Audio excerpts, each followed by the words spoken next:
Hi friends, welcome to Sajisha kitchen. இன்றைக்கி சேனலில் நம்ம கஷ்டம்னு நினைக்கிற ஒரு சில டெய்லி வீட்டு வேலைகளை கூட கஷ்டமே இல்லாமல் எப்படி ரொம்பவே ஈஸியாக செய்கிறதுன்னு தான் சூப்பர்பான டிப்ஸ் பார்க்க போகிறோம். இந்த டிப்ஸ் எல்லாம் நீங்கள் தெரிஞ்சு வச்சுக்கிட்டிங்கன்னா உங்களோட நேரமும் மிச்சமாகும், பணமும் மிச்சமாகும். ஸோ இந்த வீடியோ ரொம்பவே யூஸ்ஃபுல்லாக இருக்கும். வீடியோவை ஸ்கிப் பண்ணாமல் ஃபுல்லாக பாருங்கள். வாங்க இப்போது ஃபஸ்ட்டு டிப் பார்க்கலாம். எப்போவுமே நம்ம வீட்டில் யூஸ் பண்ணுற சீப்புலாம் அட்லீஸ்ட் வாரம் ஒரு வாட்டியாவது க்ளீன் பண்ணிடணும். அப்படி இல்லைனா இந்த மாதிரி தான் அழுக்கு படிஞ்சு போயிருக்கும். இப்போ இதை நம்ம சோப்பு, ஷாம்பூன்னு எதுவுமே யூஸ் பண்ணாமல் ரொம்பவே ஈஸியாக எப்படி க்ளீன் பண்ணுறதுன்னு பார்க்கலாம். நான் இன்றைக்கி இதை க்ளீன் பண்ணுறதுக்காக ஜஸ்ட் அரை ஸ்பூன் கடலை மாவு தான் எடுத்திருக்கேன். கடலை மாவை இந்த மாதிரி சீப்பு மேலே அந்த பல் இருக்க ஏரியாவில் தூவி விட்டுறலாம். அந்த சீப்போட 2 சைடுமே இந்த மாதிரி கடலை மாவை கொஞ்சமாக தூவி விட்டுருங்க. அதுக்கப்புறமா இந்த மாதிரி விரல் வச்சு தேய்ச்சி விடுங்க. அப்பதான் அந்த கடலை மாவு எல்லா பல்லுக்கு இடையிலையும் போகும். நான் கடலை மாவு யூஸ் பண்ணியிருக்கேன். நீங்கள் கடலை மாவுக்கு பதிலாக கோதுமை மாவு, மைதா மாவுன்னு எந்த மாவு வேணாலும் யூஸ் பண்ணிக்கலாம். இந்த மாதிரி ஒரு ட்ரையான பழைய டூத் ப்ரஷ் வச்சு இந்த மாதிரி பல்லை மேலேருந்து கீழே வரைக்கும் ப்ரஷ் பண்ணிகிட்டே வந்தீங்கன்னா போதும். ரொம்ப ஈஸியாகவே அந்த சீப்பு பல்லுக்கு இடையில இருக்க அழுக்கு எல்லாம் ரிமூவ் ஆகிடும். உங்களுக்கு வீடியோவில் பார்க்கும்போதே தெரியும்னு நினைக்கிறேன். நான் ரப் பண்ணுற ஏரியாஸில் இருக்க அழுக்கு எல்லாம் ரொம்ப ஈஸியாகவே ரிமூவ் ஆகிக்கிட்டு இருக்கு. ஒரு சைடு சீப்பை இந்த மாதிரி நல்லா ப்ரஷ் பண்ணதுக்கப்புறமா சீப்பை இன்னொரு சைடு திருப்பிட்டு அந்த சைடும் நம்ம ப்ரஷ் வச்சு இந்த மாதிரி நல்லா ரப் பண்ணி விட்டோம்னா போதும். அந்த சீப்பில் கொஞ்சம் கூட அழுக்கு இருக்காது. எல்லாமே ரொம்ப ஈஸியாகவே ரிமூவ் ஆகிடும். இப்போ இதே மாதிரி நம்ம இன்னொரு சீப்புலையும் ப்ரஷ் வச்சு அந்த அழுக்கெல்லாம் ரொம்ப ஈஸியாகவே ரிமூவ் பண்ணிடலாம்.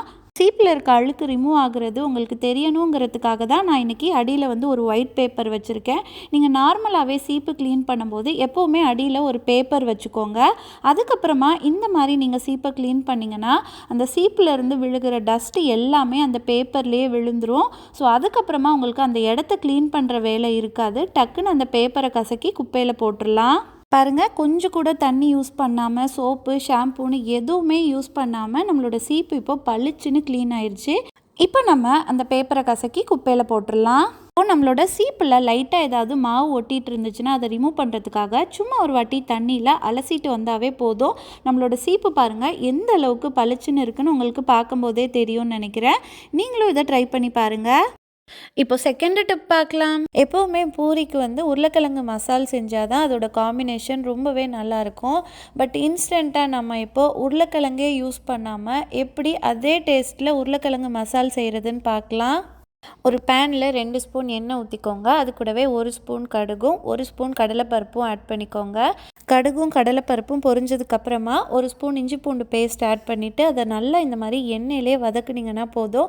அந்த இஞ்சி பூண்டு பேஸ்ட்டோட பச்சை ஸ்மெல்லாம் போயிடும். அதுக்கப்புறமா ஒரு பெரிய வெங்காயத்தை நல்லா இந்த மாதிரி நீளமாக கட் பண்ணி ஆட் பண்ணிக்கோங்க. அது கூடவே 5-6 பச்சை மிளகாவும் ஆட் பண்ணிக்கோங்க. கொஞ்சமாக கருவேப்பிலை கூட ஆட் பண்ணிக்கோங்க. இப்போது இது கூடவே நம்ம 1 ஸ்பூன் மஞ்சத்தூளும் ஆட் பண்ணிவிட்டு எல்லாத்தையும் நல்லா ஒரு நிமிஷம் வதக்கி விட்டுட்டு அதுக்கப்புறமா 2 டம்ளர் தண்ணி ஊற்றிக்கலாம். தண்ணி ஊற்றுனதுக்கப்புறமா கரண்டி வச்சு எல்லாத்தையும் நல்லா இந்த மாதிரி மிக்ஸ் பண்ணிவிட்டு அடுப்பை மீடியம் ஃப்ளேமில் வச்சுட்டு தட்டு போட்டு ஒரு 5 நிமிஷம் அப்படியே மூடி வச்சிடலாம். வெங்காயம் வேகிறதுக்குள்ளே நம்ம ஒரு மிக்ஸி ஜார் எடுத்துக்கலாம். அதில் 2 டேபிள் ஸ்பூன் பொட்டுக்கடலை ஆட் பண்ணிக்கலாம். இதை நல்லா பவுடராக அரைச்சி எடுத்துக்கலாம். கொரப்பு இல்லாமல் நல்லா இந்த மாதிரி பவுடராக அரைச்சி எடுத்துக்கோங்க. பூரி மசாலில் நம்ம உருளைக்கிழங்குக்கு பதிலாக இந்த பொட்டுக்கடலை பவுடரை தான் மிக்ஸ் பண்ண போகிறோம். 5 நிமிஷத்துக்கு அப்புறமா நம்ம மூடியை ஓப்பன் பண்ணலாம். பாருங்கள், நம்மளோட வெங்காயம் நல்லாவே வெந்துருச்சு. இப்போ நம்ம தேவையான அளவு உப்பும் பொட்டுக்கடலை பவுடரையும் ஆட் பண்ணிக்கலாம். அடுப்பை சிம்மில் வச்சுட்டு எல்லாத்தையும் நல்லா கரண்டி வச்சு 2 மினிட்ஸ்க்கு நல்லா மிக்ஸ் பண்ணி விட்டிங்கன்னா போதும். பர்ஃபெக்டான பூரி மசால் ரெடி ஆயிரும். மசால் ரொம்ப கெட்டியாக இருக்கிற மாதிரி இருந்துச்சுன்னா நீங்கள் கொஞ்சமாக தண்ணி ஊற்றி கூட மிக்ஸ் பண்ணிக்கலாம். நம்ம உருளைக்கிழங்கு போட்டு பூரி மசால் செஞ்சால் எந்த டேஸ்ட்டில் இருக்குமோ அதே டேஸ்ட்டில் இந்த மாதிரி நம்ம பொட்டுக்கடலை போட்டு செஞ்சாலும் இருக்கும். இப்போ அடுத்த டிப் பார்க்கலாம். எப்போவுமே ஸ்கூல் பசங்களோட யூனிஃபார்மில் பார்த்தீங்கன்னா எப்படியாவது பேனா கிறுக்கல் அதில் வந்துடும். நார்மலாக இங்கு பெனில் கிறுக்கியிருந்தாங்கன்னா அது நம்ம வாஷ் பண்ணும்போது போயிடும். பட் பால் பெனில் கிறுக்குனாங்கன்னா அது போகவே போகாது. ரொம்பவே சிம்பிளாக சோப்பு, ஷாம்பூ, டிட்டர்ஜென்ட் பவுடர்னு எதுவுமே யூஸ் பண்ணாமல் அந்த பால் பாயிண்ட் பெனில் கிறுக்குனதை எப்படி ஈஸியாக ரிமூவ் பண்ணுறதுன்னு பார்க்கலாம். இந்த மாதிரி உங்கள் வீட்டில் இருக்க பர்ஃப்யூம் ஸ்ப்ரே எடுத்துக்கோங்க. அதை அந்த பென் கிறுக்கின இடத்துல இந்த மாதிரி ஸ்ப்ரே பண்ணி விட்டிங்கன்னா போதும். இந்த பெனில் கிறுக்கின இடம் வந்து நல்லாவே ஊறி போயிடும். உங்களுக்கு வீடியோவில் பார்க்கும்போதே தெரியும்னு நினைக்கிறேன். இப்போ ஒரு துணி வச்சு அதை நல்லா தேய்ச்சி விட்டிங்கன்னா போதும். இந்த பால் பாயிண்ட் பென் இல்லை ஜெல் பெனில் கிறுக்கின இடத்துல இருந்த இங்க் எல்லாமே ரொம்ப ஈஸியாகவே ரிமூவ் ஆகிடும். உங்களுக்கு வீடியோவில் பார்க்கும்போதே தெரியும்னு நினைக்கிறேன். நம்மளோட இங்க் வந்து இருந்த இடமே தெரியாத அளவுக்கு ரொம்ப ஈஸியாகவே ரிமூவ் ஆயிடுச்சு. ஒருவேளை இங்கு கரை ரொம்ப டார்க்காக இருந்துச்சுன்னா 2-3 வாட்டி நீங்கள் பர்ஃப்யூமை நல்லா ஸ்ப்ரே பண்ணிவிட்டு தொடச்சி விட்டிங்கனாவே போதும். ரொம்ப ஈஸியாகவே ரிமூவ் ஆகிடும். இப்போ அடுத்த டிப் பார்க்கலாம். நம்ம வீட்டுக்கு கரப்பாம்பூச்சி, கொசு இது எதுவுமே வராமல் இருக்கிறதுக்கு ஒரு சூப்பர்பான டிப்ஸ் தான் பார்க்க போகிறோம். அதுக்காக ஒரு கைப்பிடி அளவு புதினா எடுத்துக்கலாம். புதினாவை நம்ம காம்போடையே பிச்சு போட்டு எடுத்துக்கலாம். இப்போது இந்த புதினாவை நம்ம காம்போட மிக்சி ஜாரில் சேர்த்துக்கலாம். இது கூடவே நான் வந்து ஒரு 15 கிராம்பு எடுத்திருக்கேன்.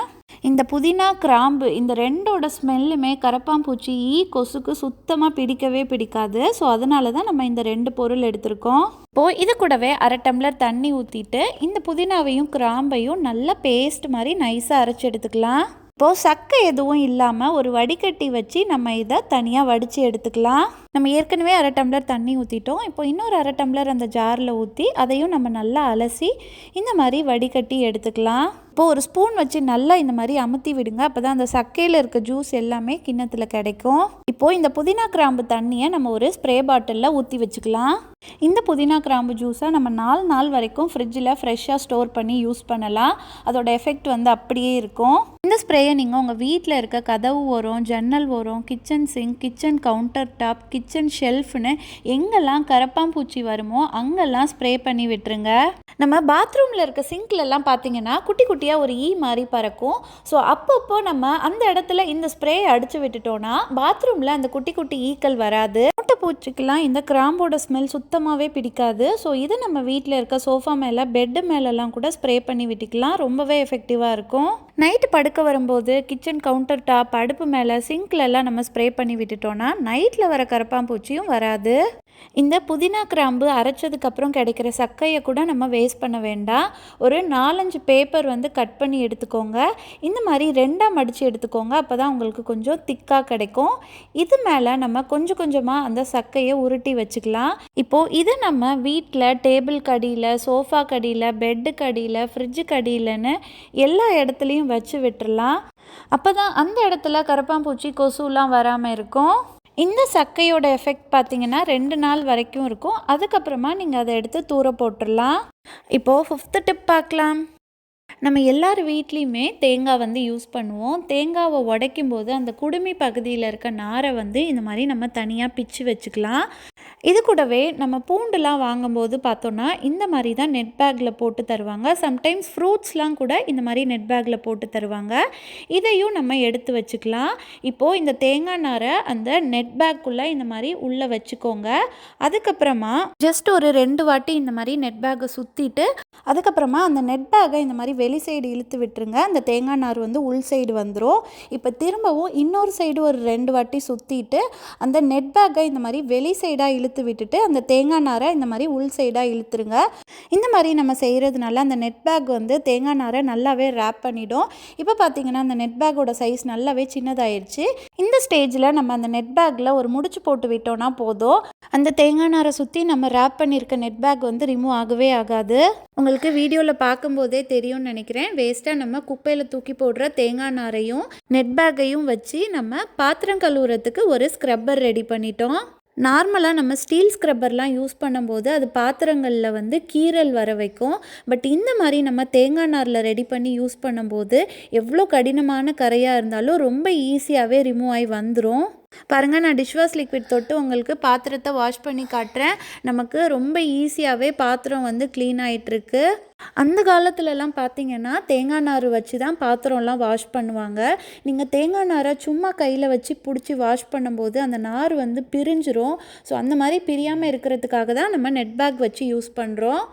இந்த மாதிரி நம்ம தேங்காய் நார் வச்சு வாஷ் பண்ணும்போது நம்மளோட பாத்திரத்தோட லைஃபுமே ரொம்ப நாளைக்கு வரும். ஸோ நீங்களும் இனிமேல் ஸ்டீல் ஸ்க்ரப்பர்லாம் யூஸ் பண்ணி பாத்திரத்தை வேஸ்ட் பண்ணாதீங்க. ரொம்பவே சிம்பிளாக இந்த மாதிரி வீட்டில் இருக்க தேங்காய் நாரையும் நெட் பேக்கையும் வச்சு ஒரு ஸ்க்ரப்பர் ரெடி பண்ணி யூஸ் பண்ணுங்கள். எவ்வளோ பாத்திரம் இருந்தாலும் நீங்கள் ரொம்ப ஈஸியாகவே இந்த தேங்காய் நார் ஸ்க்ரப்பர் வச்சு வாஷ் பண்ணிடலாம். பாத்திரங்கள்லாம் வாஷ் பண்ணதுக்கப்புறமா நம்ம தேங்காய் நார் ஸ்க்ரப்பரை அதில் இருக்க ஃபுட் பார்ட்டிகல்ஸ்லாம் ரிமூவ் ஆகுற மாதிரி நல்லா ஒரு வாட்டி தண்ணியில் அலசிக்கலாம். அதுக்கப்புறமா ஈரத்தெல்லாம் நல்லா பிழிஞ்சிட்டு இந்த மாதிரி நம்ம வச்சிட்டோன்னா போதும். ரொம்ப ஈஸியாகவே அந்த தேங்காய் நார் ஸ்க்ரப்பர் வந்து ஈரம்லாம் இல்லாமல் ட்ரை ஆகிடும். நான் பார்த்தீங்கன்னா எங்கள் வீட்டில் வந்து நான்ஸ்டிக் பாத்திரம்லாம் வாஷ் பண்ணுறதுக்காக இந்த ஸ்பாஞ்ச் ஸ்க்ரப்பரும், மற்ற ஸ்டீல் பாத்திரம் அயன் பாத்திரம்லாம் வாஷ் பண்ணுறதுக்காக இந்த தேங்காய் நார் ஸ்க்ரப்பரும் தான் யூஸ் பண்ணுறேன்.